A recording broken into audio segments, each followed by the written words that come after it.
Buenas tardes, doctora. Hola. Sí, solo para reportarle que Jeremías está teniendo un poquito de problemas con la señal. No se preocupe, tome Sí, su ahorita está tiempo. tratando de arreglar eso porque estamos en el seguro.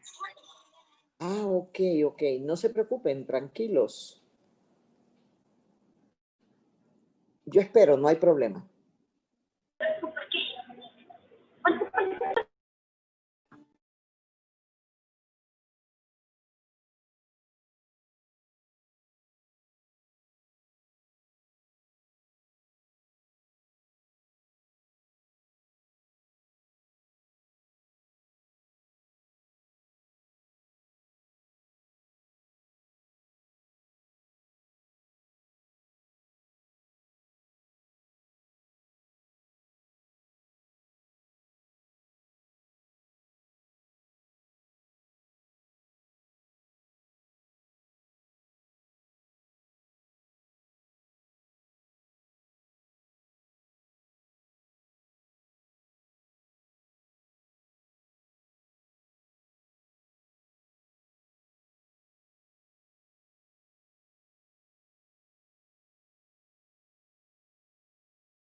Ok, parece que se arregló el problema, ¿verdad? Estamos viendo bien la pantalla.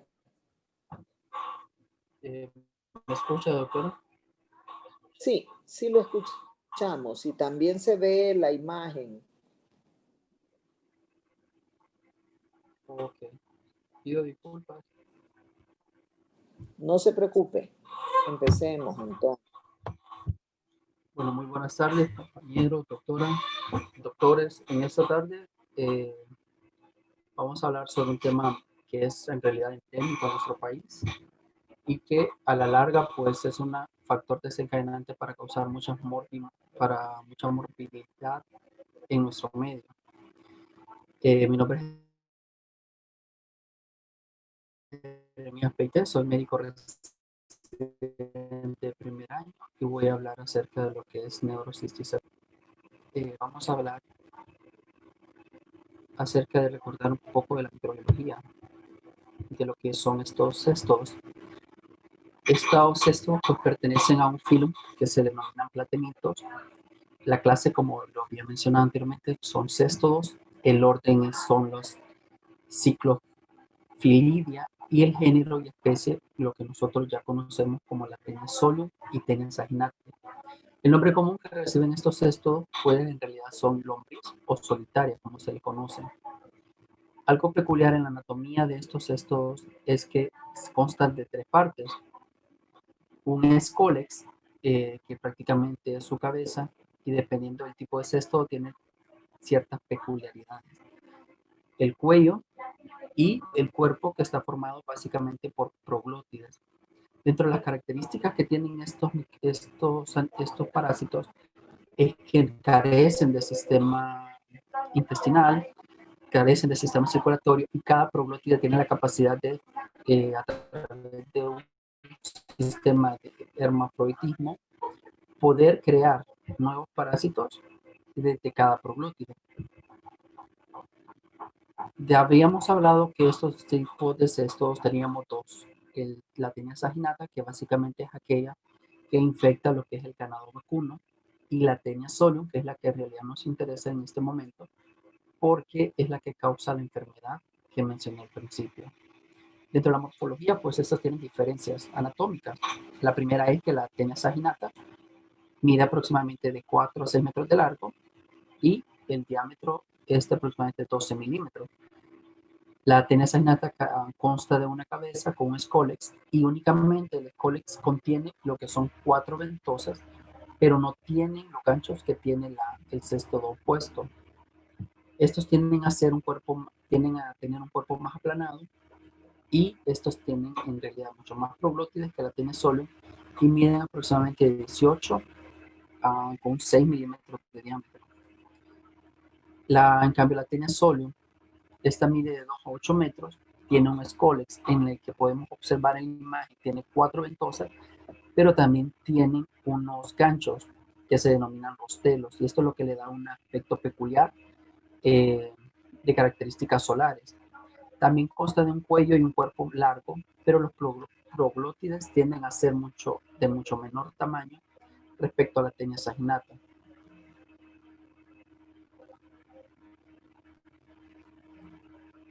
Algo importante es que la Taenia solium en cada proglótide puede llegar a depositar 5.000 huevos y que ésta puede llegar a vivir dentro de 10 a 25 años en el sistema del ser humano. En este ciclo de reproducción, hablando ya más estrictamente de la Taenia solium, vemos que básicamente inicia el ciclo a través de un huésped intermediario que en la mayoría de los casos es el cerdo, pero muchas veces nosotros como humanos podemos servir también de huésped intermediario, aunque en definitiva seríamos, valga la redundancia, un huésped definitivo.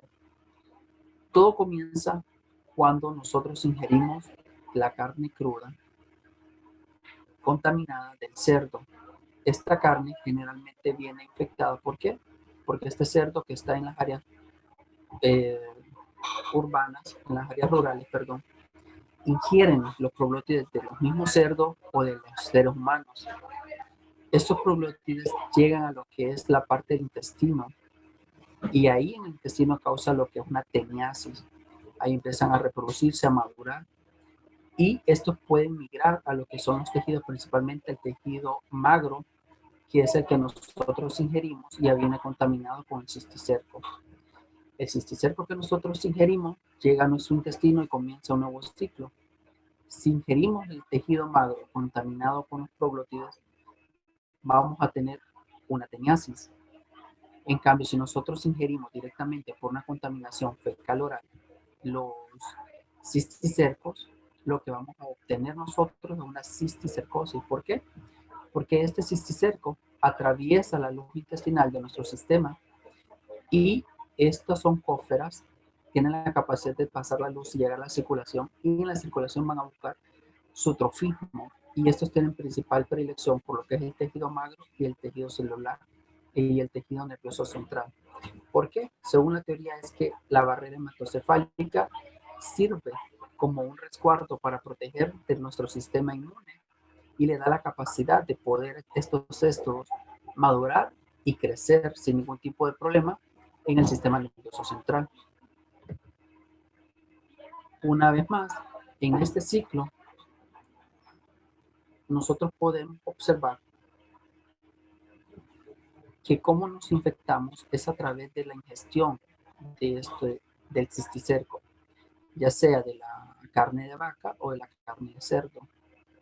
El cisticerco en el músculo, ya lo había mencionado, tiene que llegar al intestino y ahí va a tomar, dependiendo de lo que hayamos ingerido, o llegamos a tener una teniasis y posteriormente una autoinfección y poder desarrollar una cisticercosis.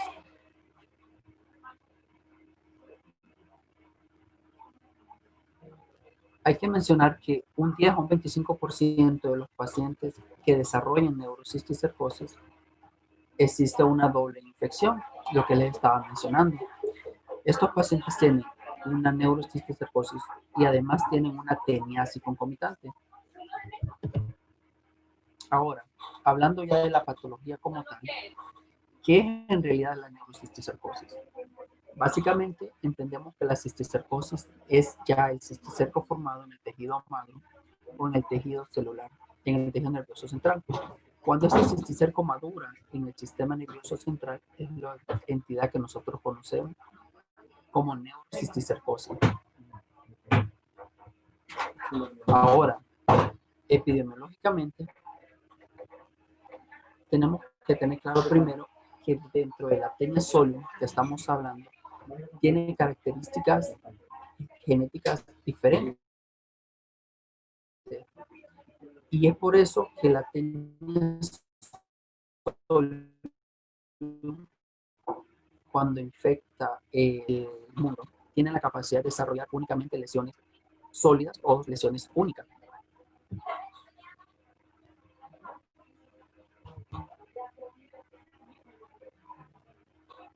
En cambio, otro tipo de teniasis, en el caso de nuestro medio, que son áreas endémicas, que es aquí el Centroamérica, Suramérica, África, India y Asia, tienen la capacidad de poder colonizar el ser humano y causar lesiones múltiples. La OMS considera que la neurocisticercosis es la parasitación más frecuente en el mundo y es una de las primeras o es la primera causa de epilepsia estructural secundaria, que es completamente prevenible. Y se estima que aproximadamente de 3 a 8 millones de pacientes con neurocisticercosis, aproximadamente un 2.5 de ellos terminará desarrollando una epilepsia. Y la misma neurocisticercosis causará la muerte de al menos 50,000 personas al año. Habíamos dicho que la neurocisticercosis básicamente es una enfermedad de países pobres, donde tenemos medidas higiénicas deficientes y esto llega el 10 al 20% de la población puede estar infectada con neurocisticercosis. Cabe destacar que el 3% de la epilepsia que nosotros tenemos generalmente en la vida adulta tiene una etiología por un microorganismo como es este parásito. Y muchas veces el 3%, el 30%, ese 3% de la epilepsia de la vida adulta corresponde a una neurocisticercosis. En las áreas no endémicas, estamos hablando de Norteamérica, ciertos países de Europa, la persona que tenga contacto con una persona que tenga una teniasis y que tenga una manera o una forma latente de la infección, tiene un riesgo 3 veces mayor de desarrollar neurocisticercosis respecto a aquel que no tiene contacto con estas personas. Entonces, por eso entendemos que la neurocisticercosis no la adquirimos nada más a través de la ingesta de carne cruda de cerdo, sino que también a través de medidas higiénicas deficientes de las personas. Ahora, ¿cómo se clasifica la neurocisticercosis? Esta se clasifica de manera parenquimatosa, que es la causa, que es la manifestación más común, y tenemos la extraparenquimatosa, que esta tiene subclasificaciones. Tiene una afectación intraventricular, tiene una afectación subaranoidea, tiene una afectación espinal y esta puede tener una afectación ocular o una afectación como en el ciclo del cerdo que puede infectar el tejido malo. Ahora vamos a empezar a describir cada uno de estos procesos. La neurocisticercosis atraviesa por 3 fases y dependiendo de la literatura, algunos pueden mencionar incluso 4 fases. La fase inicial de la neurocisticercosis también se le conoce como fase viable o también se le conoce como una fase vesicular. Esta fase generalmente suele ser asintomática. El edema que causa el cisticerco a nivel del sistema nervioso central suele ser mínimo. Es por ende que es muy rara vez o casi nunca vamos a tener convulsiones como manifestación inicial de la infección. La fase viable tiene la capacidad de tener una forma latente que puede pasar desapercibido durante muchos años. Incluso llegan las literaturas que pueden tener una fase latente de hasta 30 años. La segunda fase es una fase degenerativa. A esta fase también se le conoce como una fase coloidal. ¿Qué pasa? El cisticerco tiene una membrana que lo protege y el escólex que mencionábamos al inicio se encuentra en el centro. Cuando empieza a desintegrarse esta membrana porque ya no es capaz de sostener su sistema y nuestro sistema inmune lo sobrepasa, empieza un proceso de inflamación. Nuestro sistema inmune empieza a pelear para poder quitar aquello que no es propio. Cuando empieza este proceso de inflamación, podemos ya obtener características de radioimagen que empiezan a captar contraste y este proceso inflamatorio de injuria en el cerebro es realmente lo que va a desencadenar las convulsiones, que muchas veces va a ser la primera manifestación de la enfermedad. Y la tercera fase, que es la fase no viable, esta ya el cisticerco se degradó, tiene doctopia o se degrada completamente y el paciente puede pasar desapercibido. O Este cisticerco, por el proceso inflamatorio, se empieza a calcificar y que son las lesiones que nosotros podemos observar en muchas personas en la vida adulta. Aquí hay una imagen en donde tenemos de manera más fácil los diferentes estadios del proceso a nivel del sistema nervioso central. Aquellos puntos en negro tenemos la fase vesicular. Hablábamos de que son lesiones de bordes regulares, el escolex que se encuentra en el centro, y vamos a ver que cuando empieza a desintegrarse esta membrana, empieza a causar edema, que es la segunda imagen, la fase coloidal. Ciertas literaturas mencionan que de la fase coloidal pasa a la fase calcificada, pero en otras literaturas se entiende una tercera fase, que es la fase granular, que es un proceso entre la calcificación y la degradación, y que la única diferencia es que en esta fase, como vemos en la flecha verde, tiene menor proceso inflamatorio, menor edema cerebral y menos captación al contraste. Y por último, ok, doctor, aquí solo una aportación, y es que usualmente en neurocisticercosis uno tiene que hacer tomografías más resonancias. ¿Por qué las dos cosas? Porque el escólex, como vemos aquí en la imagen de en medio, en la fila superior, se ve mucho mejor en las resonancias, ¿verdad? En la primera que estamos viendo acá, la fase quística, ¿verdad? En donde uno puede ver bien el quiste y el escólex adentro. Si ustedes se fijan, en la de en medio está el edema, pero ya no vemos tan claramente el quiste, ¿verdad? Por lo que acaba de explicar el doctor, porque empieza a ver la disrupción de la membrana y la reacción inflamatoria. Entonces es importante ese concepto de que esta es una de las patologías en donde usualmente necesitamos las dos técnicas, tanto la TAC como la resonancia, porque es parte de los criterios confirmatorios para el diagnóstico de neurocisticercosis si uno logra ver el escólex adentro de un quiste en una resonancia. Y luego las TAC son mejores para ver las lesiones calcificadas. Solamente ese aporte. Sigamos. muchas gracias, doctor. Una vez que vimos en la imagen y podemos tratar de ver a través del estudio de imagen en qué fase se encuentra el paciente, que realmente, como mencionó el doctor, esto es importante, porque vamos a saber en qué momento dar un tratamiento y qué tipo de tratamiento sería lo ideal para el paciente. Vamos a empezar a hablar acerca de lo que son las manifestaciones clínicas y vamos a empezar a hablar por cada manifestación por separado. Y empezamos con lo que es la neurocisticercosis intraparenquimatosa. Les mencioné que esta es la vía más común de la infección y esta representa aproximadamente el 60% de los casos. Esto puede llegar a tener la neurocisticercosis intraparenquimatosa un periodo de latencia de unos 3-5 años, pero este puede llegar a extenderse hasta 30 años, en que el paciente realmente nunca nos pudimos haber dado cuenta que estuvo infectado, o nunca desarrolla manifestaciones, o el paciente lo hace de una manera tardía. ¿Cómo se manifiestan las lesiones intraparenquimatosas? Generalmente el 70% de ellos lo van a hacer a través de convulsiones. Las convulsiones pues pueden ser focales y estas pueden tener una generalización secundaria. Se manifiestan con aquellos síndromes cefalálgicos, dependiendo de la localización. Pueden tener signos de focalización o pueden manifestarse como un cuadro típico de meningitis, en aquellos en los que el paciente se encuentra completamente invadido de cisticercos. También esto puede manifestarse, aunque en muy rara ocasión en la vida adulta, como una encefalitis.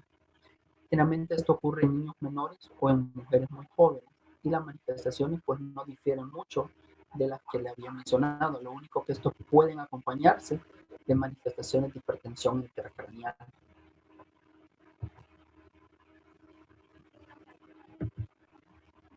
Ahora, la segunda tipo de lesiones son aquellas que aparecen en la nivel intraventricular. Aquí vamos a observar nosotros quistes generalmente en los ventrículos laterales, que son como los más evidentes en las tomografías, y estos pueden estar unidos o no al plexo coroideo. Esta representa el 10 al 20% de los casos de neurocisticercosis, y las manifestaciones más frecuentes vamos a tener cefalea, náuseas, vómitos, alteraciones del estado de conciencia, agudeza, vamos a tener alteraciones de la agudeza visual del paciente y pueden manifestarse como el manejo incipiente con papiledema, que sería un signo inminente de hipertensión intracraneal. Las manifestaciones menos frecuentes pues son focalizaciones y las convulsiones. ¿Por qué? Recordemos que estos no están en la corteza, que los focos epileptógenos pues ocurren en la corteza, no ocurren dentro de las lesiones profundas. Y algo de la neurocisticercosis intraventricular es que puede causar un síndrome de Bronx. El síndrome de Bronx es cuando hay una obstrucción aguda del tercero o del cuarto ventrículo y el paciente tiene un movimiento repentino en la cabeza. Como tiene ese movimiento, se causa la obstrucción aguda y puede manifestarse con una hipertensión intracraneal y lo que cursa es con síncopes o pérdida de conciencia súbita en el paciente. Aquí podemos observar nosotros una imagen en donde se puede observar diferentes estadios de una neurocisticercosis intraventricular que está predominantemente en los ventrículos laterales. Podríamos entender que la imagen A correspondería a la fase coloidal y la fase B puede ser ya la fase granular o vesicular. Y en la fase A, doctor, perdón, otro aporte ahí, doctor, en la que tenemos en la figura A, tenemos una infección mixta, porque hay dentro del ventrículo y también en parénquima, ¿verdad? Que eso en nuestro medio lo vemos con más frecuencia. La literatura internacional no lo reporta tanto, pero en nuestro medio sí lo vemos un poco. Y eso es importante porque puede tener implicaciones terapéuticas, ¿verdad? En las dos imágenes vemos una infección mixta dentro de los ventrículos y también en parénquima. Muy bien, sigamos. Gracias, doctor. Ahora, las lesiones subaracnoideas.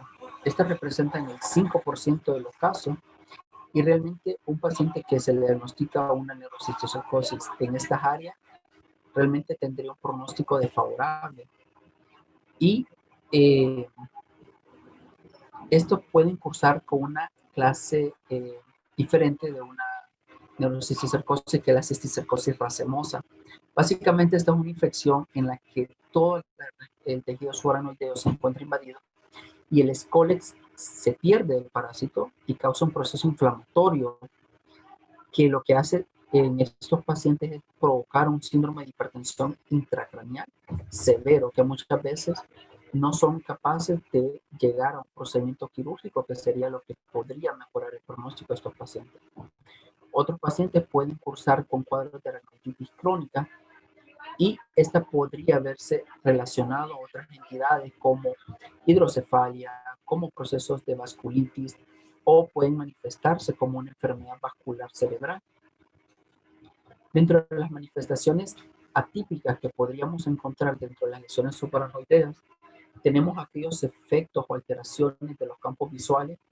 Podríamos tener alguna parálisis de los nervios craneales y podríamos también tener lo que son signos motores focales o una disfunción neurosensorial o pacientes que pueden cursar con ataxia. Y aquellas lesiones que se ubiquen en la cisura de Silvio, como tienen capacidad para poder crecer mucho más que las lesiones antes mencionadas, pueden causar un efecto de masa que terminaría en un manejo quirúrgico inmediato en el paciente. Como vemos acá, lo que les mencioné, en el caso de la neurocisticercosis racemosa, todo lo que es el tejido subaracnoideo se encuentra infiltrado por el cisticerco y no vemos los procesos de las fases típicas que podríamos esperar encontrar, sino que vemos en esta resonancia lesiones hiperdensas completamente, toda la parte de los ventrículos se encuentran invadidos y estos pacientes realmente el pronóstico es muy desfavorable porque vamos a entender el porqué. Realmente si le damos el medicamento que sería la elección, lo que vamos a causar es mucha más inflamación, más hipertensión intracraniana y por ende el paciente podría fallecer rápido. Estos son otros ejemplos claros de la neurocisticercosis a nivel subaracnoideo, que vemos que causa una mayor deformidad de lo que es la masa encefálica. respecto a las lesiones que habíamos visto anteriormente. Otras manifestaciones de la neurocisticercosis son las lesiones medulares. Esto realmente es muy raro, afecta únicamente al 1% de los casos. Esto puede producirse cambios inflamatorios, incluso podría confundirse con aquellas enfermedades desmielinizantes del sistema nervioso periférico, y cuando se invade el centro de la médula podría ocasionarnos un cuadro de mielitis transversa. En este caso no sería inmunitario, sino que sería secundario a una parasitemia. Las manifestaciones de estas lesiones medulares pues obviamente van a depender del lugar de la localización, pero generalmente cursan con dolor radicular, cursan con parestesias, o pueden incluso, si son lesiones bajas a nivel lumbar, con alteraciones de los esfínteres. Aquí observamos unas imágenes, como les había mencionado, que las lesiones intramedulares que podrían desencadenar una mielitis transversa son casos muy raros, pero vemos cómo el parásito es capaz de invadir el tejido, no solamente del sistema nervioso central, sino también la columna, y con esto provocarnos un cuadro atípico de una lumbalgia, o estos pacientes que tienen déficit motor de miembros inferiores repentinos, y que no puede ser únicamente por discopatía, y es por eso que deberíamos en nuestro medio abordar estos pacientes de la mejor manera posible. Y algo muy importante es la cisticercosis ocular. Esta representa el 1 al 3% de los casos, y el cisticerco puede invadir desde el espacio subreptiliano, puede invadir el ojo vitrio, la cámara anterior e incluso los músculos extraoculares. Va a producir las manifestaciones de disminución de la agudeza visual cuando se afecta la retina, dolor intenso, y puede producir la manifestación clásica que sería diplopía. Es por ende que antes de iniciar el tratamiento, vamos a ver más adelante, es realmente importante que el paciente con sospecha de neurocisticercosis se le haga un fondo de ojo. Y como complicación de esto, el paciente podríamos desencadenar un desprendimiento de retina y causar la ceguera permanente del paciente. Aquí podríamos ver cómo se observa la pápula y que vemos una lesión contraria en donde hay un halo completamente que es resultante de un proceso inflamatorio. Si este paciente recibe ese tratamiento antes de corregir esto, definitivamente lo que podríamos causar es un daño permanente de la visión del paciente. Ahora, el diagnóstico de la neurocisticercosis realmente es un diagnóstico en conjunto. Tenemos que saber discernir entre las manifestaciones clínicas, tenemos que ayudarnos de las imágenes y tenemos que entender el contexto epidemiológico del paciente. Estos tres es lo que haría que nosotros tengamos una sospecha diagnóstica para poder hacer el diagnóstico y así un tratamiento oportuno.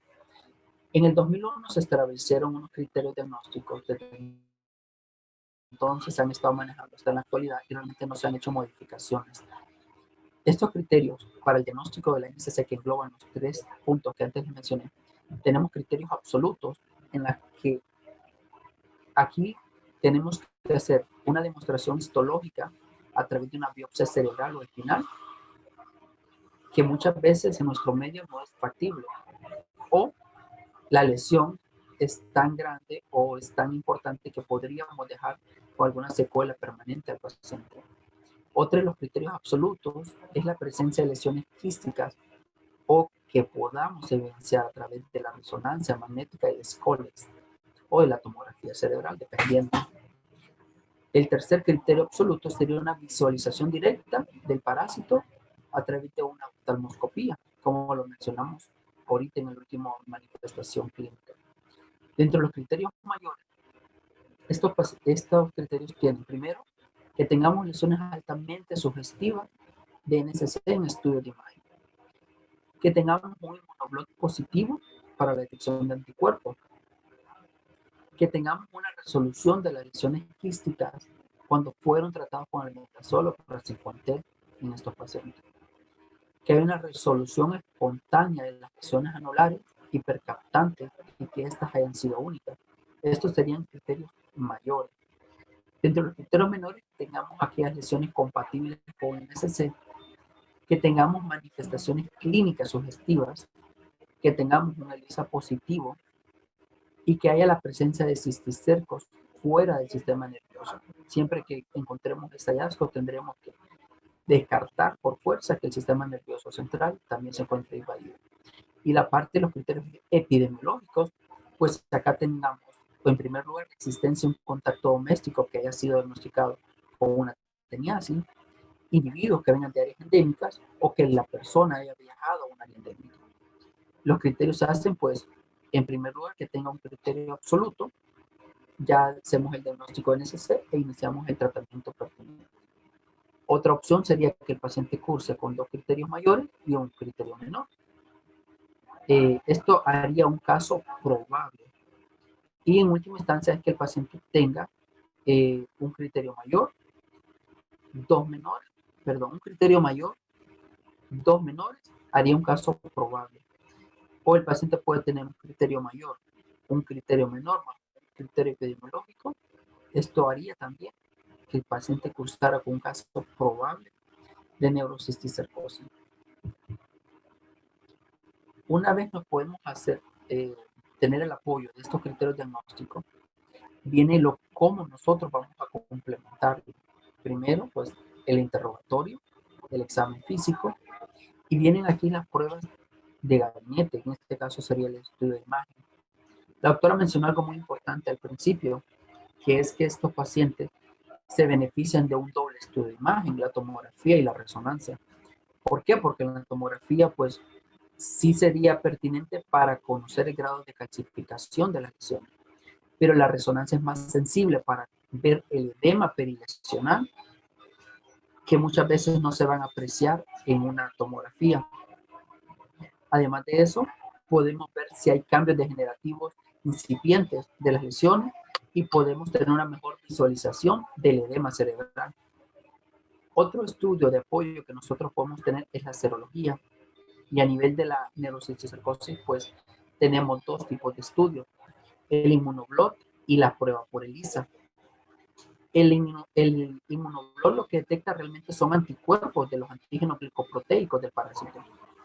Este realmente es más fiable y tiene más especificidad y más sensibilidad entre más lesiones el paciente pueda tener.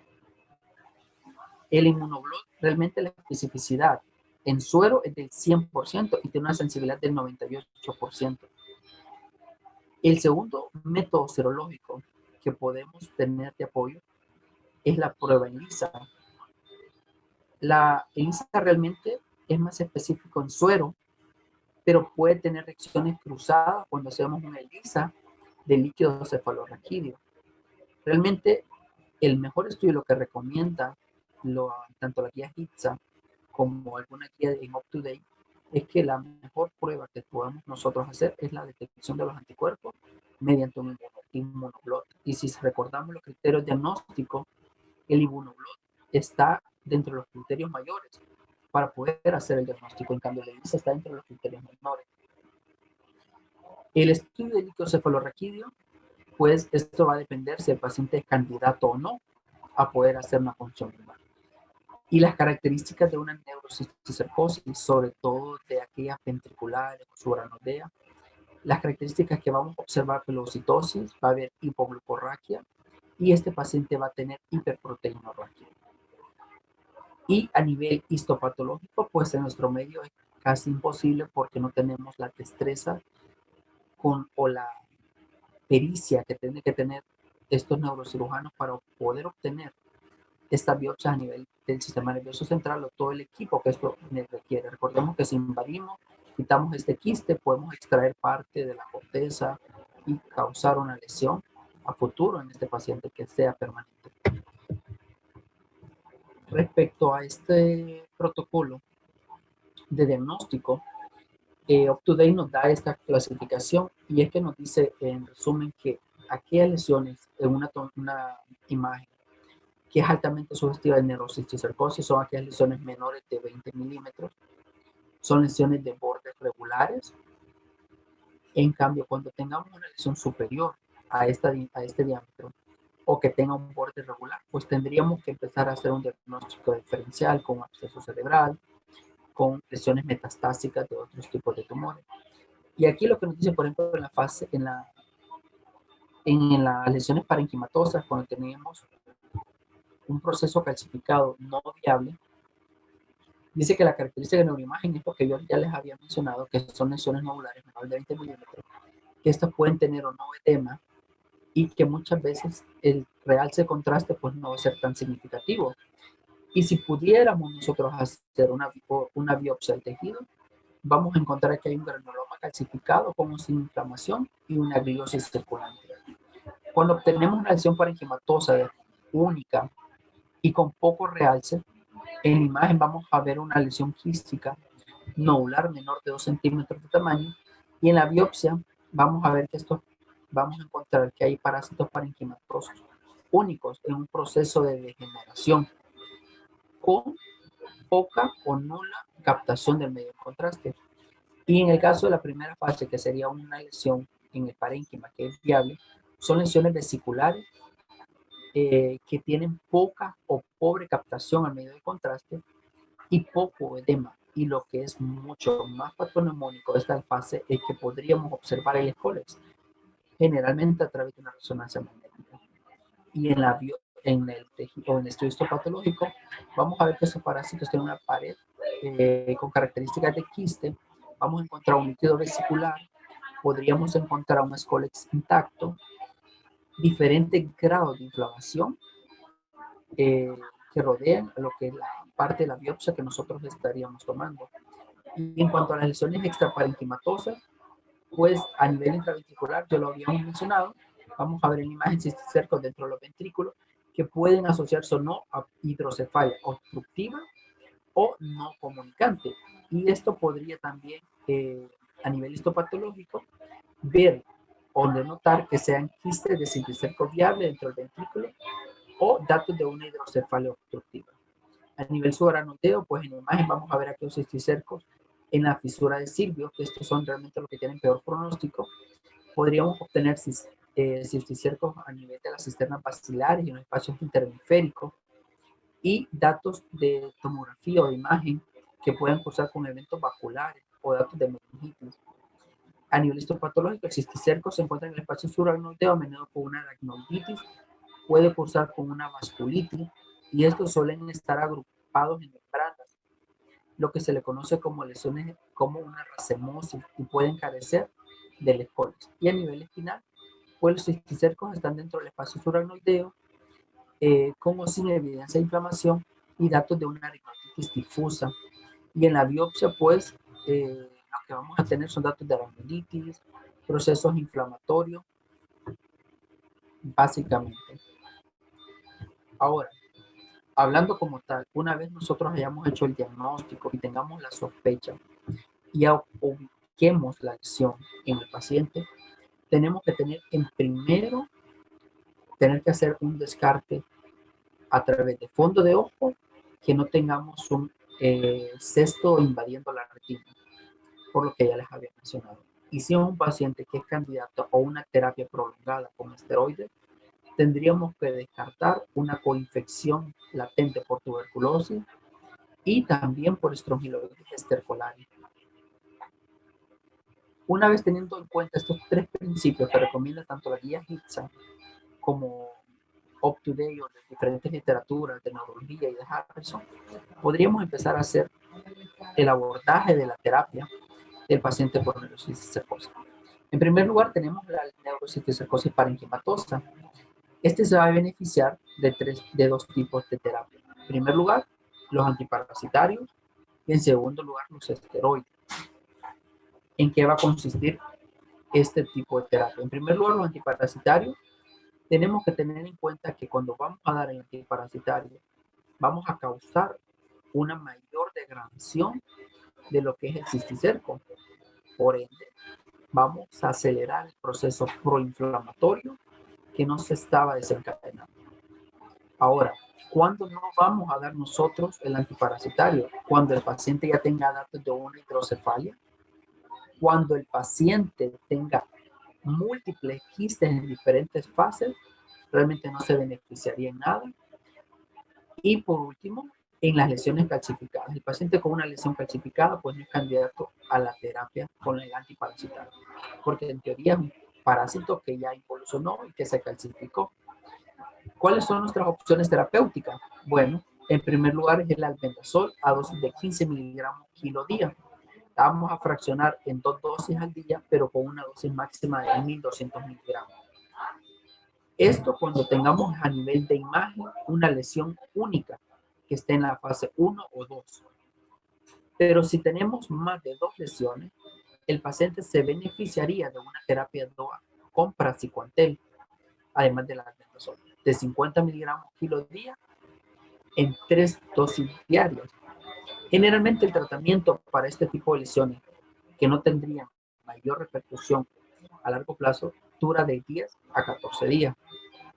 El esteroide lo vamos a tratar de individualizar, no todo paciente se beneficia del esteroide, pero si es un paciente que tiene hidrocefalia, idealmente es mejor tratar con esteroides, disminuir el proceso inflamatorio que está ocasionando el cisticerco y posteriormente iniciar los antiparasitarios. ¿Qué esteroides podemos utilizar? Bueno, cuando tenemos una parenquimatosa podemos darle al paciente prednisona de 1 miligramo kilo día, o también se puede beneficiar de dexametasona a dosis de 0.1 miligramos kilo día. La duración del esteroide generalmente va de la mano con el antiparasitario y es ideal que lo demos unos días antes de la terapia antiparasitaria para evitar el proceso que yo antes les mencioné.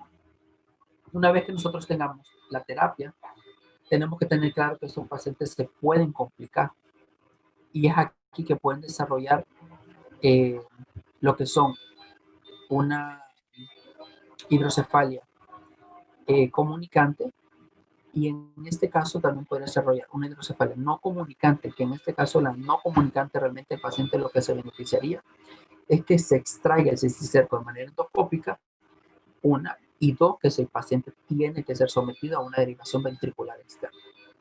Recordemos que cuando el líquido cefalorraquídeo transcurre, todos estos agujeros pequeños se ocluyen y lo que vamos a obtener es una dilatación proximal a la obstrucción y la única forma de sacarlo es de manera externa. Y en el caso de una hidrocefalia comunicante, pues estos pacientes se beneficiarían de una derivación ventricular peritoneal. ¿Por qué? Porque en este caso el paciente va a seguir produciendo líquido cefalorraquídeo. La diferencia es que el líquido cefalorraquídeo va a transcurrir entre los ventrículos laterales, al tercero, al cuarto, pero no se va a reabsorber en el espacio subaracnoideo. Entonces, por eso se beneficiaría que estos pacientes queden con una válvula permanente hacia lo que es el peritoneo. Y las otras complicaciones que podría tener este tipo de lesión es la crisis convulsiva. Y estos pacientes pues se tratarían como cualquier crisis comercial, con fenitoína, carbamazepina y levetiracetam serían nuestras opciones terapéuticas y las dosis se manejarían en la dosis convencional que nosotros ya conocemos. Ok, doctor, solo un par de comentarios ahí. Una vez que se hace la colocación del shunt en las hidrocefalias, después de que se ha puesto la válvula, ¿verdad? Ahí uno puede usar los antiparasitarios con esteroides. Especialmente si el cirujano logra, por ejemplo, en el cisticerco que está en el tercer o cuarto ventrículo, extraerlo completamente. El problema es que hay algunas formas que se adhieren a las paredes del ventrículo y no logran ser sacados. Mecánicamente es imposible sacarlos. Si eso se previene con las imágenes de resonancia, entonces ahí no se recomienda cirugía porque sería más bien complicar más el caso. Va a ser imposible extraer el cisticerco y se puede producir daño parenquimatoso. En esos casos, entonces, sí se prefiere dar el antiparasitario y dar también el esteroide previamente. Cada vez que vamos a usar antiparasitarios, tenemos que usar un día antes o 2 días antes los esteroides para evitar el proceso inflamatorio que usted menciona. Y luego en la forma subaracnoidea, ¿verdad? Que también hay que intentar el manejo quirúrgico, pero si es técnicamente muy difícil o no se puede, entonces pues también tenemos que dar antiparasitario esteroides, pero ahí estamos hablando hasta de 1 año de albendazol, ¿verdad? Por ejemplo. Y si vamos a dar ya más de 2 semanas de albendazol, hay que ver si no hay afectación hepática en el paciente o leucopenia, ¿verdad? Que son parte de los efectos adversos que nos puede dar el albendazol. Sigamos. Ok, gracias, doctor. Ahora, las lesiones intraventriculares. En primer lugar, pues tenemos que tener claro realmente si el paciente tiene una lesión que se encuentra flotante o esta se encuentra adherida a los que es el sistema de los plexos coroideos, porque de esto va a depender el manejo del paciente. Si el paciente cursa con una lesión intraventricular no adherente, como tenemos en la primera imagen y vemos que está flotando ahí en los ventrículos laterales, el manejo ideal es la extirpación endoscópica. Si es una lesión única, pero puede que este paciente tenga 2, 3 lesiones y que el abordaje endoscópico sea satisfactorio para 2, pero quedó una. Entonces nosotros podemos en este paciente indicar después de este procedimiento quirúrgico la terapia antiparasitaria con el fin de que la lesión que quedó poder entonces, quitarla o extinguir el parásito de esa manera a través del antiparasitario. Y la terapia pues realmente no varía mucho respecto a la intraparenquimatosa. Es la misma dosis durante 10 a 14 días. Y aquí hay una pregunta, ¿conviene usar esteroides o no? Pues ya tanto la doctora nos hizo el aporte que realmente estos pacientes se beneficiarían de los esteroides previo al inicio de la cirugía y durante la misma. Ahora, en el caso de que tengamos una lesión intraventricular que esté adherida, lo primero es realmente asegurar que este paciente tenga una derivación del líquido cefalorraquídeo, ya sea de manera externa o ya sea a través de la derivación ventricular peritoneal. Segundo, estos pacientes, cuando está adherido al plexo coroideo, es mucho más difícil poder tener una vía endoscópica. Y si es una lesión del cuarto ventrículo, generalmente se hace un abordaje suboccipital, pero se evita, ¿por qué? Porque tiene más riesgo de hidrocefalia obstructiva. Y estos pacientes tendríamos que manejarlo posterior a la derivación con el antiparasitario y con la combinación con esteroides, en espera de que pueda resolver el quiste. Ok, doctora, ahí solo otro comentario. Algo que hay consenso prácticamente en toda la literatura es que si tenemos una neurocisticercosis intraventricular en donde no hay lesiones parenquimatosas y el cirujano logra extraer todos los quistes que habían en el ventrículo, o si era un solo quiste y lo logró extraer, ahí no necesitamos ni antiparasitarios ni esteroides, porque solo habían quistes en el ventrículo y se sacaron, especialmente si era un solo quiste. Pero en nuestro medio, además de tener intraventricular, tienen parenquimatosa.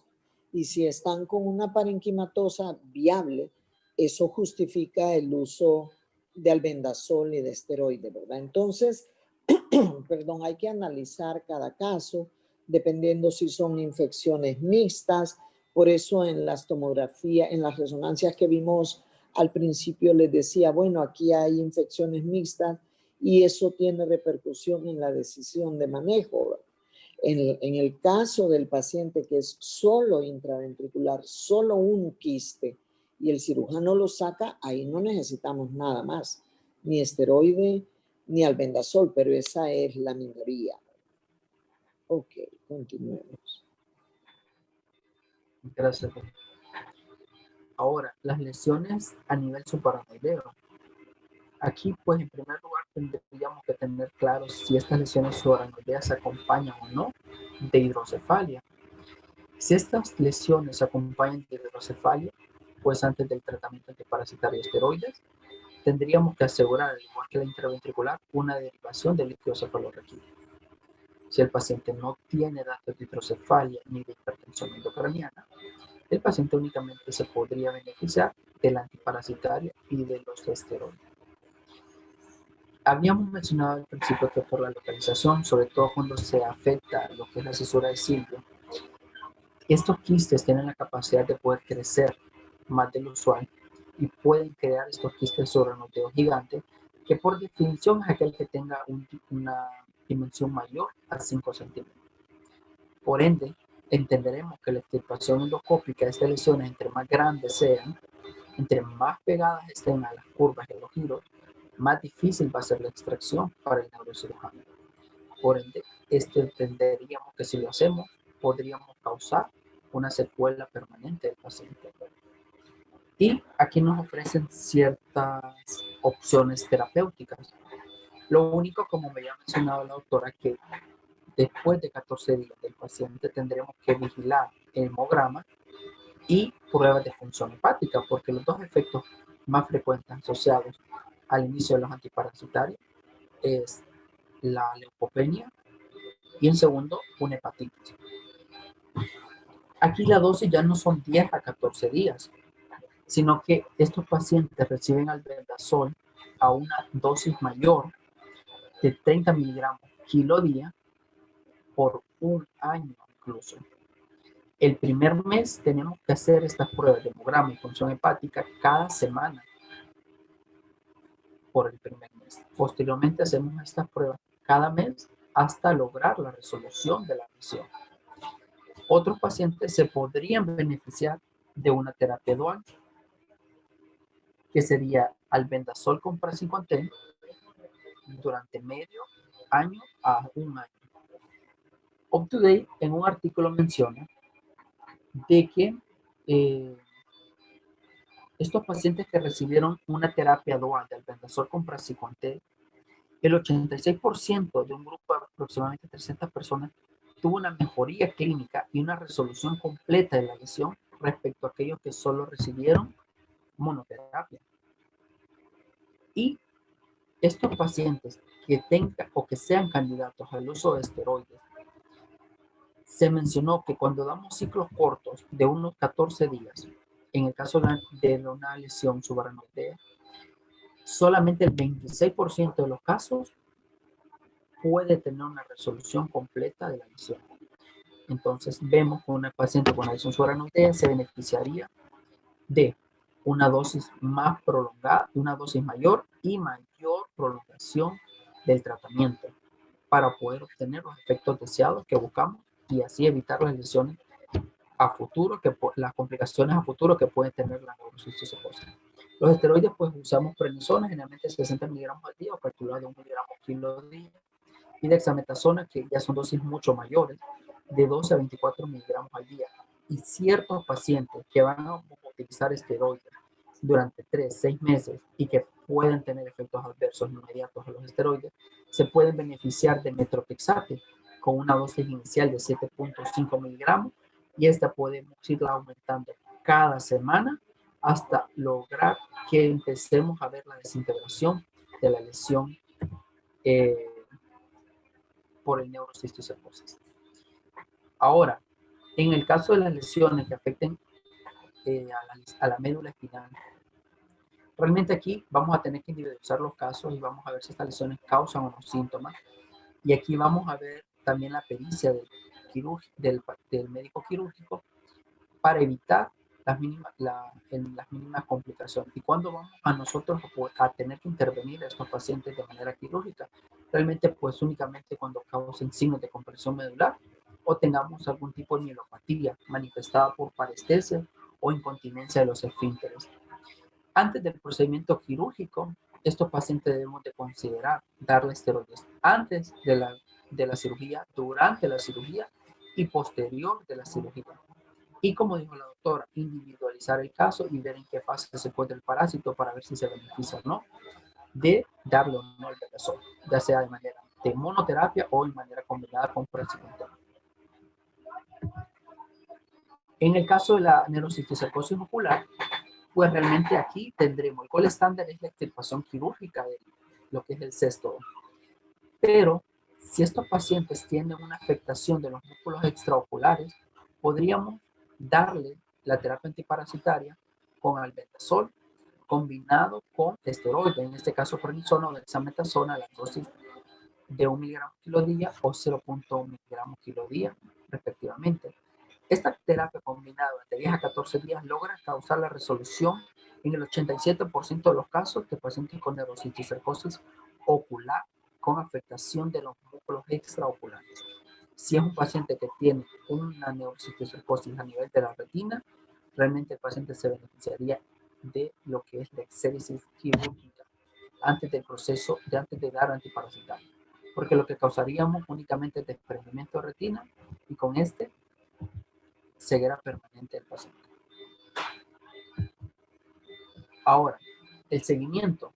El seguimiento a través de las imágenes pues va a depender de qué tipo de neurocisticercosis estemos nosotros tratando. Y el seguimiento generalmente lo que aconseja la guía HITSA es que le demos un seguimiento, en este caso de terapia prolongada, cada 6 meses del paciente. Le dimos a este paciente ahorita en noviembre una terapia para neurocisticercosis por una lesión única. Pero en 6 meses citamos al paciente y tiene una lesión que amerita tratamiento, que esté en la fase vesicular o coloidal, podremos dar una segunda terapia y volver a hacer un seguimiento de imagen en 6 meses. ¿Cuál es el objetivo de este estudio de imagen? Es que logramos nosotros evidenciar la resolución completa de la lesión. Ahora, las complicaciones secundarias a una neurocisticercosis calcificada sería la epilepsia, como les mencioné al inicio. ¿Y cuáles son los factores de riesgo para nosotros tener como adelantado, pensar desde antes que este paciente se me va a complicar y que puede quedar con una epilepsia estructural permanente? Pues son aquellos pacientes que tengan una lesión quística residual, que ya le dimos 2 terapias con antiparasitarios y que realmente no logramos quitar. Aquel paciente que presente lesiones calcificadas o aquel paciente que presente durante el tratamiento más de 2 crisis o que el edema perilesional sea realmente importante. Estos pacientes, pues, según la guía HITSA, dice que se benefician. Cuando nosotros vemos que ya llevan 2 años y que no presentan crisis convulsivas, podríamos nosotros empezar a descender el medicamento. De lo contrario, tendríamos que mantenerlo. Y de ahí darle seguimiento anualmente hasta que el paciente podamos decir, pero generalmente un 30% de estos pacientes va a quedar con una epilepsia estructural permanente. Y muy pocos, o la mayoría realmente son los que logran vencer el parásito y quedar sin secuelas permanentes. En el caso de los pacientes asintomáticos, ¿se tratan o no se tratan? Vienen, estamos estudiando un paciente por una causa y le hacemos una resonancia cerebral y encontramos una lesión calcificada, pues ya sabemos que la calcificación realmente no se beneficia en ningún tipo de tratamiento. Pero te encontramos que tenga una fase coloidal, pero el paciente es asintomático, está en su proceso latente. Se beneficiaría de tratamiento, por la guía se dice que no se beneficiaría de tratamiento si está asintomático. Lo único que podríamos ocasionar con esto es exacerbar el proceso inflamatorio y desencadenar lo que el paciente pues no tenía hasta el momento, crisis convulsiva, hipertensión intracraniana y todas las manifestaciones que hemos mencionado anteriormente.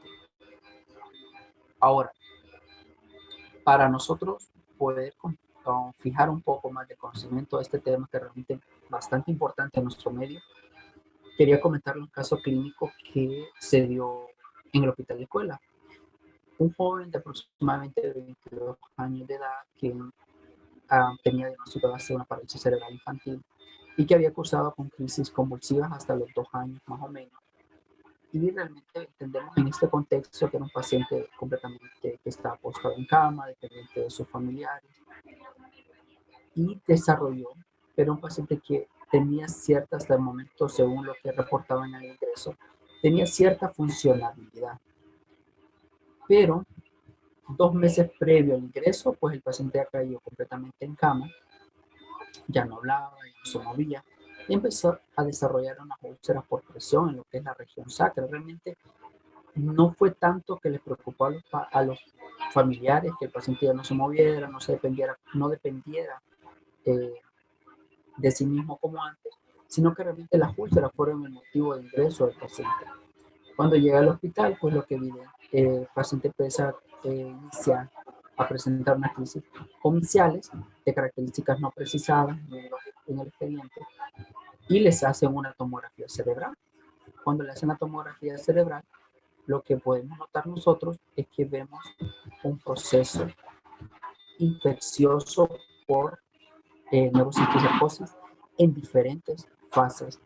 Y aquí podemos apreciar nosotros también las complicaciones que la neurocisticercosis ocasiona en estos pacientes. Obviamente es un paciente que vemos que tiene hidrocefalia, que tiene múltiples lesiones cerebrales, y como vimos, las múltiples lesiones cerebrales y la hidrocefalia ya es un factor que contraindica en la terapia antiparasitaria. Y por ende, este paciente lo traigo a colación porque realmente vemos como algo que puede evitarse a través de las medidas de higiene o a través de una buena cocción de la carne. Y no sabemos realmente cómo vivía este paciente y cayó en esta situación realmente con un pronóstico desfavorable, no tenía oportunidad para tratamiento médico farmacológico, no tenía posibilidad por una terapia quirúrgica y por ende el paciente tuvo evolución no satisfactoria y falleció a los pocos días de haber ingresado al hospital. Bueno, esto ha sido todo de mi parte por este tema y agradezco su atención hasta el momento. Bueno, doctor, me parece una excelente revisión, muy buena y muy completa, y el caso clínico lamentable también, ¿verdad? Porque si se hubiera detectado a tiempo el caso, otro hubiera sido el pronóstico del paciente. Pero eso no, nos da a entender la importancia que tenemos en Honduras. Neurocisticercosis es una patología que siempre vamos a tener presente en Sudamérica en general. En los países con problemas de agua, de disposición de excretas, este es un problema. ¿Qué cosas les podemos agregar? Bueno, hay una revisión en el Journal de Neurocirugía de 2017, es una revisión que hizo el doctor Del Bruto, que hace algunas modificaciones a la clasificación y a los criterios diagnósticos de neurocisticercosis. Si podemos poner, doctor, por favor, la diapositiva en donde teníamos los criterios mayores y menores para que comparemos con lo que esta nueva propuesta que hacen en el Journal de Neurocirugía el 2017. Es muy, muy similar a la actual del 2011, pero en esta se plantean algunas otras cosas. Vaya, por ejemplo, el doctor Del Bruto aquí en neurocirugía plantea que el diagnóstico definitivo lo podemos hacer con un criterio absoluto o dos mayores de imagen, de neuroimagen, más uno clínico epidemiológico. En los clínicos epidemiológicos ellos agregan criterios mayores y menores. Ya les voy a decir cuáles. El otro diagnóstico definitivo que dicen ellos es tener un criterio mayor por neuroimagen, más uno confirmatorio también por neuroimagen, más uno clínico epidemiológico, o tener un mayor de imágenes en resonancia, más dos clínicos, y exclusión de otras patologías. Y probable básicamente lo mismo que vimos en la clase, un mayor por neuroimagen, más dos clínicos epidemiológicos, o un mayor por neuroimagen, más uno clínico epidemiológico. ¿Qué de nuevo agregan ellos? Lo que les decía, en los criterios clínico-epidemiológicos ellos los dividen en mayores y menores. ¿Cuáles son los mayores? Serología, ya sea antígeno o anticuerpos positivos. Por supuesto, prefieren el inmunoblot, que nosotros, perdón, no tenemos inmunoblot. Lo nuestro es el ELISA, y la verdad es que el ELISA, casi toda la literatura nos dice, tiene demasiado falsos positivos y falsos negativos. Entonces, el criterio mayor, entonces, clínico epidemiológico, serología positiva, cisticercosis presente fuera del sistema nervioso central, o tener otras personas en la casa del paciente que tiene patología por Taenia solium.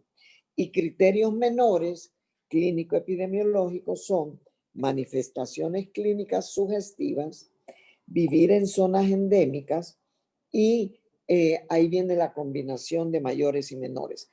¿Qué otra cosa agregan ellos, por ejemplo, en los criterios absolutos? Creo que son básicamente los mismos. Ellos dicen biopsia con histología en donde se ve la tenia, ¿verdad? el Scolex, ver el cisticerco subretiniano en el fondo de ojo. Por eso, si recuerdan, en la clase se dijo, todo paciente que uno sospecha neurocisticercosis debe hacer un fondo de ojo, porque a veces en el fondo de ojo con pupila dilatada por el oftalmólogo se ve el cisticerco a nivel subretiniano, y si uno lo ve hay que retirarlo antes de dar el tratamiento con antiparasitarios. O el otro absoluto, ver el Scolex en resonancia magnética. De los de neuroimagen, ellos también los dividen igual que aquí en mayores y menores. En los mayores, los quistes, aunque no veamos el Scolex, o una lesión de los que tienen aumento de intensidad, o sea, una lesión ya en proceso de degeneración. Los quistes multiloculados en el espacio subaracnoideo, las calcificaciones en parénquima. También ellos agregan ahí lo que llaman criterios confirmatorios. ¿Cuáles son esos criterios confirmatorios?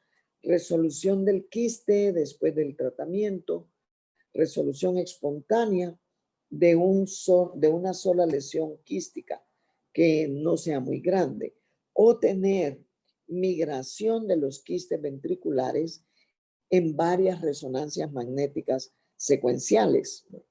Luego los criterios menores son básicamente los mismos. Tener un hidrocéfalo obstructivo o una leptomeninge con aumento de la captación de medio de contraste. Eso básicamente es lo nuevo que podemos decir en estos criterios que apareció en este Journal de Neurocirugía el 2017. Pero básicamente en el fondo se mantiene lo más importante de esta clasificación. ¿Qué otra cosa es importante? Si ustedes se fijan, si no podemos confiar en el ELISA por mucho falso negativo y mucho falso positivo, y si además la literatura nos dice que el ELISA es más confiable en suero que en líquido cefalorraquídeo, el líquido cefalorraquídeo en realidad no ayuda tanto para el diagnóstico en este caso. En algunos casos sí, uno puede tener pruebas de IgM positivas en líquido cefalorraquídeo, pero pueden haber también reacciones cruzadas, ¿verdad? Entonces, debemos confiar en la historia clínica, en el examen físico del paciente, la imagen de tomografía de resonancia. Eso es muy importante, ¿verdad? A la hora de hacer el diagnóstico. ¿Cuáles son los síntomas más comunes? Pues o son convulsiones o son síntomas de hipertensión endocraniana, cefalea, náusea, vómitos, papiledema, o en algunos casos podrían ser signos de compresión medular cuando tenemos una neurocisticercosis espinal, ¿verdad? Entonces, si tenemos síntomas de este tipo en nuestro medio, toda epilepsia de inicio en la vida adulta debe investigarse en neurocisticercosis. Ya vimos que es el 30% del 3% de epilepsias de inicio, ¿verdad? En etapa adulta. Entonces, vigilemos neurocisticercosis en Sudamérica, en Centroamérica. Ok, si el cuadro clínico es sugestivo, habrá que ver si de dónde viene ese paciente hay disposición adecuada de excretas o no hay, si hay más personas que hayan tenido cisticercosis o no, si es una zona endémica, ¿verdad? Para cisticercosis, y luego ver que también podemos tener lesiones fuera de cerebro y de ojos. Están las lesiones en músculos, están las lesiones en tejido subcutáneo, las lesiones en piel. Las de músculo, al hacerle un ataque de la pierna, por ejemplo, se ven como lesiones en cigarrillo, que se llama calcificaciones en forma de cigarrillo. Pero las más importantes, y el tema de hoy, es neurocisticercosis. Entonces ahí, como hablamos en la clase, ver si es una imagen viable, quística, si es única, si solo son dos o son más de dos, porque eso tiene implicaciones de tratamiento. Ver si es una lesión que ya está en proceso de degradación, y estas son las que tienen más inflamación, alrededor del quiste y una hipercaptación de medio de contraste y más edema. Y luego ver si están las lesiones quísticas adentro de los ventrículos, si es tercer ventrículo o son ventrículos laterales, que pueden ser abordables por neuroendoscopía, o si es cuarto ventrículo, ver si tenemos las lesiones racemosas, si están o no adheridas a los plexos subaracnoideos, porque eso tiene implicaciones terapéuticas. Y las más complicadas, las subaracnoideas, las de peor pronóstico, ¿verdad? Porque en general son más extensas, pueden dar síntomas compresivos, pueden dar bloqueos, productoras de hidrocefalia, igual que las intraventriculares, y las espinales, que nos pueden dar alteraciones de esfínteres, paraparesias, etcétera, parestesias en miembros inferiores. Entonces, las quísticas, si solo es una o dos, ahí tenemos asegurado el albendazol y los esteroides, siempre antes del albendazol, un día antes, ¿verdad? ¿Cuánto? 10 a 14 días. Si son más de 2 lesiones, hay pacientes que llegan con 15, 20 lesiones, ahí estamos hablando de combinarlo con praziquantel, ¿verdad?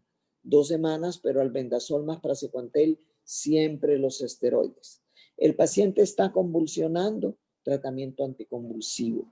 El paciente tiene edema importante, podemos discutir sobre la dosis y tiempo de esteroide, pero el esteroide, al dar el antiparasitario, lo tenemos que empezar antes siempre para evitar el proceso inflamatorio que se va a dar cuando tengamos disrupción del quiste y secreción de antígenos que van a provocar una reacción inflamatoria.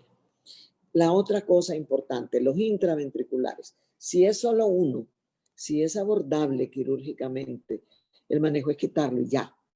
Pero si son varios y el abordaje quirúrgico es complejo, se cree que no se va a poder o que más bien vamos a causar más daño que beneficio. Ahí se puede justificar el esteroide más el antiparasitario, ¿verdad? Pero si son aquellos que no están adheridos y que son susceptibles de ser quitados quirúrgicamente, ese sería un tratamiento definitivo que no amerita posteriormente ni antiparasitarios ni esteroides, a menos que sean infecciones mixtas y que además de las intraventriculares tenga intraparenquimatosas o que estén en diferentes estadios.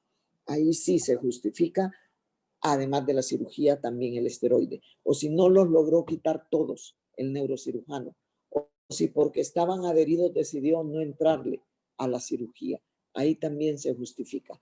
En los subaracnoideos, bueno, ya vimos, si se pueden quitar quirúrgicamente, ok, y se combina con tratamiento antiparasitario. Ya vimos que podemos usar, perdón, dosis mayores de albendazol, el doble prácticamente, de 15 a 30 miligramos por kilo por día y por un año. Y aquí tenemos que cuidar los efectos adversos. Y el uso de esteroides un año también, a dosis que pueden ser 12 a 24 miligramos de Dexa o 1 miligramo por kilo de prednisona. Entonces, es preferible en algunos casos, después de 2 semanas iniciales con esteroides, pasarlos a metotrexate, como vimos en la clase. Y hay casos en donde, especialmente de los subaracnoideos con infestaciones masivas, con diferentes fases evolutivas en la presencia de los parásitos, que realmente tampoco podemos ofrecer tratamiento, como el caso que presentó el doctor. Yo creo que esto es tal vez de lo más importante que podemos recalcar de la clase y no sé, jóvenes, si tienen preguntas, comentarios.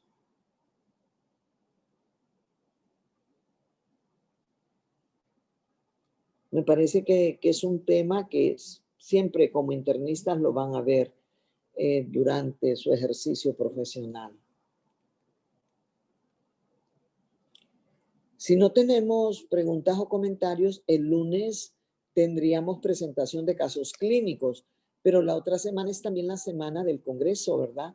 De los posgrados. Entonces, no sé si el lunes ya tienen presentación en el congreso. Yo creo que el lunes se puede presentar, doctora. El Se miércoles puede, ya ¿verdad? no. El lunes sí. Ah, El lunes sí, perfecto. Entonces el lunes tenemos presentación de casos clínicos. Yo les voy a presentar al menos un caso. De ser posible, les presentaría 2. Y creo que si yo les presento 2 y ustedes tienen otros 2, pues con 4 casos me parece que sería suficiente. ¿Tienen casos para el lunes?